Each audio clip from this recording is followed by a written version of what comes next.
Alam mo bang ang living room ay malakas magpasok ng kaperahan sa ating buhay sapagkat ang living room ay lugar ng pera. Magsindi ka lamang ng kandila o scented candle sa wealth area, southeast sector ng iyong tahanan at papasok ang maraming pera.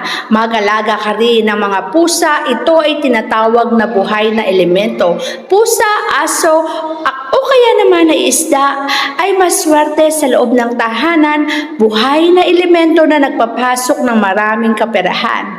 Mas maraming buhay na elemento, mas maraming swerte ang ipapasok nito sa ating tahanan at mas maraming pera.